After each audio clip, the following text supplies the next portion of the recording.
Well, I never read Gone with the Wind, no desire to, but now I think I will. So check this. It's just classic American novel slapped with trigger warning. Gone with the Wind now begins with a cautionary note and lengthy condemnation of white supremacy. I like this. Remember the little black kid who was like, wait, with this the meme thing, like, that's what she looks like. That's fantastic. She's like, what are you talking about, Willis? Oh, that's great. All right, so let's see. The latest reissue of Gone with the Wind has been labeled problematic and harmful by his own publisher. Rather than editing the text itself, the publisher hired an academic to preface the classic romance with an essay on the evils of racism. Anything that's kind of romance doesn't do anything for me. I'm like, okay, I get it, but I've never really been into romance books or anything like that, so I never bought it. I've read it. It's also, I think it's a long book, and I think if the lady is like from here, actually, I think in Roswell. Is that right? One second. Some kind of historical monument to her.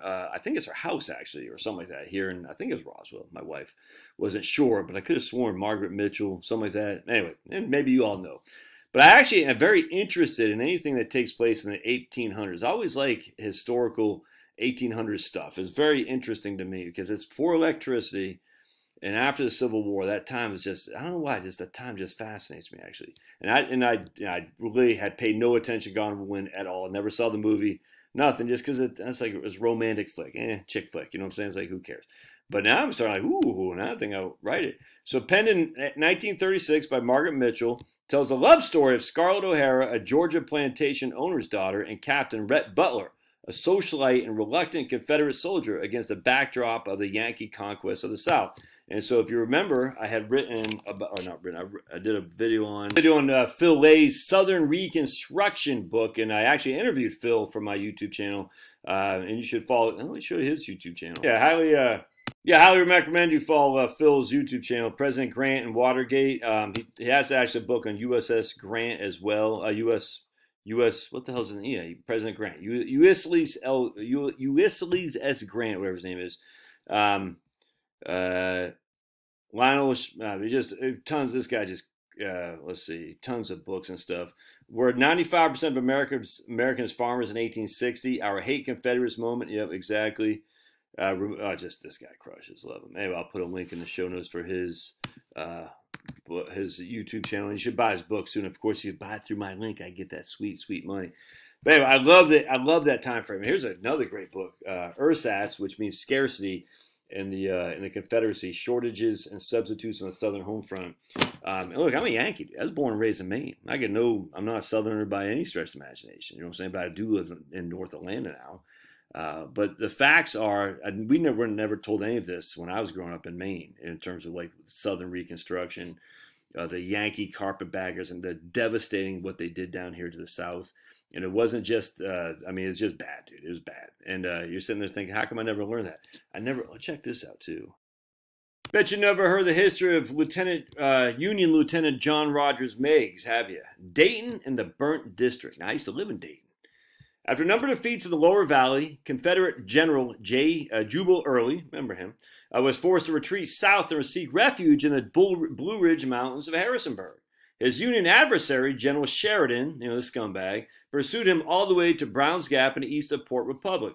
While Early's forces isolated the mountain pass, Sheridan established headquarters in Harrisonburg and began to initiate General Grant's orders to destroy the agriculture abundance of the Shenandoah Valley. From the cover of the Blue Ridge, the Confederates watched for days as Union troops set fire to countless barns, mills, and corn cribs.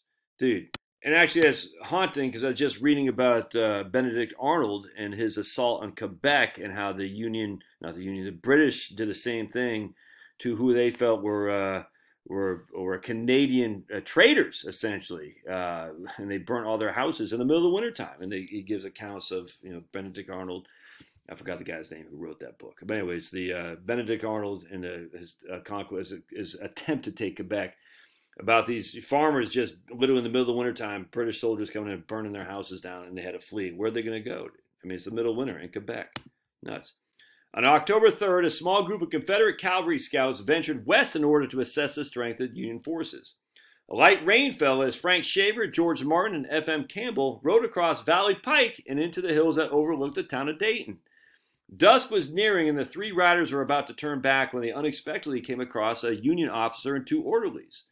Lieutenant Meigs called out for them to halt, but the Confederates kept riding away in hope of avoiding confrontation. Meigs galloped toward them. Campbell asked Shaver, remember Campbell and Shaver right here, "What'd we do?" Shaver slowly drew his concealed revolver and prepared to make a stand. When Meigs caught up to them, Martin revealed his revolver and demanded Meigs surrender. But Meigs fired his gun, and the bullet struck Martin in the inner thigh. Shaver and Campbell quickly returned fire, and Meigs fell from his horse. One of the Union orderlies surrendered while the second escaped into the woods. The Confederates rapidly galloped back to their lines as the Union lieutenant lay dead on the road. The death of John Meigs was a significant loss to the scumbag. In addition to graduating first in his class from West Point, his father was quartermaster general of the U.S. Army. Aside from losing such a talented young officer, Sheridan was also disgraced by allowing the son of a superior officer to be killed under his watch. His anger was deepened when the surviving orderly mistakenly reported that Meigs had been ambushed by local civilians. Sheridan later wrote, "Lieutenant Meigs, my engineer officer, was murdered beyond Harrisonburg near Dayton. Since I came to the valley from Harper's Ferry, every train, small party, and every straggler has been bushwhacked by the people." The supposed murder of such a valued officer compelled Sheridan to retaliate. Within hours after his death, orders came down that the town of Dayton and all houses within a 3-mile radius will be burned. The following morning of October 5th, Union soldiers went door to door to inform the residents of the coming destruction. The frightened townspeople gathered up their belongings and hastily began stacking them in nearby fields. Where are you going to... The tragic scene was compounded by the fact that most residents were peace-loving Mennonites and Brethren who strictly adhered to a doctrine of nonviolence. If you're not familiar with the Anabaptists and the Brethren Church, the Mennonites, the guys up there, and the Amish, the Brethren, that's where I tell you, man, familiarize yourself with the Anabaptist, and that was actually a bad word to call those people. Anabaptist, kind of like capitalism. Capitalist was supposed to be a bad word. We've somehow adopted that. But anyway, not only were they peace loving, but a lot of them didn't believe in the Trinity, and they were forced out of Europe because of that by Luther. Luther wanted them to be destroyed, and the Catholic Church went along with it too, by the way. So the Catholic Church and Luther were hand in hand to go after the folks who didn't believe in the Trinity, the Arianisms, if you will. And I don't know if they call themselves that, but again, the guy who translated Josephus, William Whiston, if that memory serves, he did not believe in the Trinity, and he was basically banished from polite society. He was able to come back later on in his life, but still, he's like, whoa. All right, the tragic scene was compounded by the fact that we already talked about. One soldier remembered such mourning, lamentations. That's what we're reading right now in the Bible. Such crying and pleading for mercy, I never saw nor never want to see again. Some were wild, crazy, mad. Some cry for help, while others throw their arms around Yankee soldiers' necks and implore mercy. The burning parties initiated the devastating work near the site of Meigs' death, north of 42. I'll show you where that Warm Springs Turnpike. I'll show you where that is. There's Meigs Lane right there, Meigs Lane. And your old buddy Josh used to live up. I'll show you. 1 second. So this is 42. In fact, one time on 42, I put a sign. Charlotte and I had only been married for like 5 years. A long time ago, I put a sign right there. Women of the World had a sign, like a billboard. I put a sign, "Happy Anniversary, Charlotte," for our 5th anniversary. Isn't that crazy? Anyway, so we used to live up in here, and I freaking loved it, dude. I'll show you. Wilbur Pence. We used to live right in here. 1 second, let me find you. Yeah, right there on this lane right there. We used to live right there. That's your old buddy Josh. And our next door neighbor was the one who told me about this whole thing with Lieutenant Meigs. I was like, what? All right, so the devastation took longer than expected, and Dayton gained a day-long reprieve. The burning parties initiated their devastating work near the site of Meigs' death, north of 42 of what I just showed you. The townspeople watched in fear as fire spread across the landscape. The devastation took longer than expected, and Dayton gained a day-long reprieve. The scored region, remember, there's no slaves in the Shenandoah Valley, just FYI. The Shenandoah Valley had no slaves. The Shenandoah Valley had no slaves. I cannot stress this enough. The slaveholders were not in the Shenandoah Valley.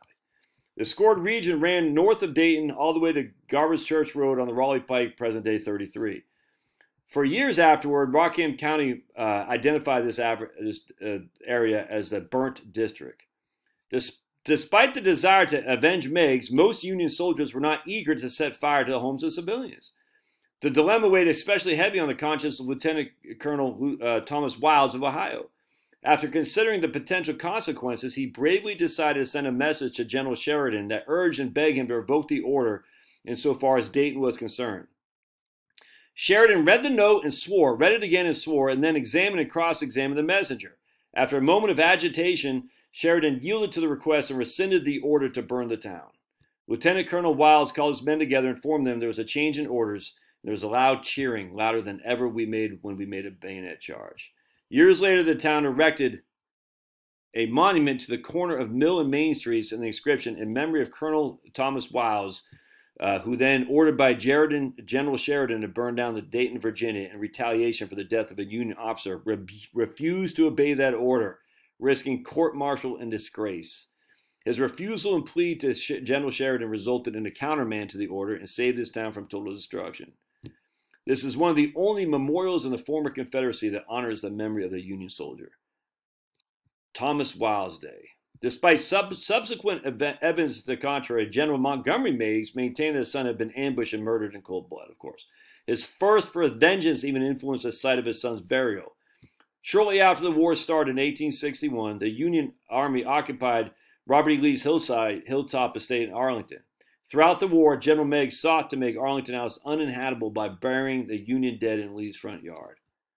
At Meigs' personal request, Union dead were even buried along the perimeter of Miss Lee's rose garden. When Lieutenant Meigs was buried, he was buried in Lee's estate. You never heard that, have you? Nope. Chapters of Rockham County.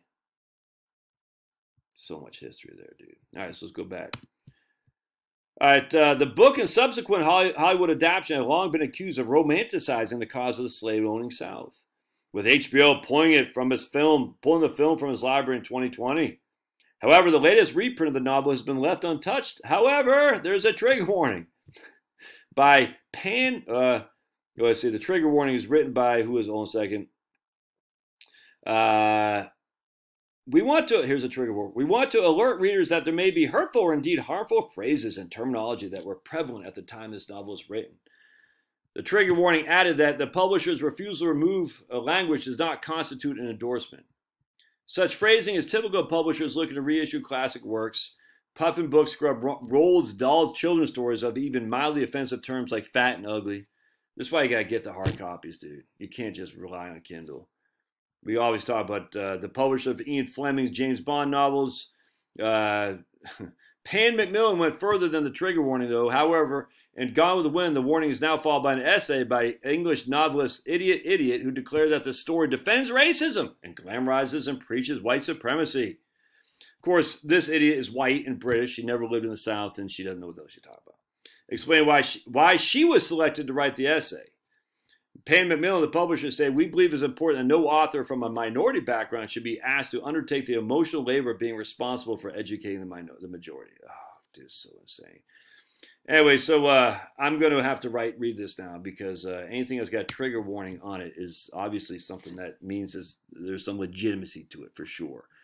And you got to get the hard copy, which I will now. And literally, if you would have told me a year ago I'd buy and read Gone with the Wind, I would have thought you nuts. Anyway, that era just is amazing how no one ever told me any of this crap when I was growing up because I lived in the North, and the North was always to make the North. Joshua Chamberlain from Maine, he was a good guy. I mean, I don't know anything negative on that guy. But the idea that the North was full of righteous men and the South was full of evildoers is freaking insanity. Or the idea that the North and South, the aristocrats and the cavaliers who owned the land weren't bucking for perpetual wealth, while the poor blacks and whites had to pay the consequence. It's just insanity, dude.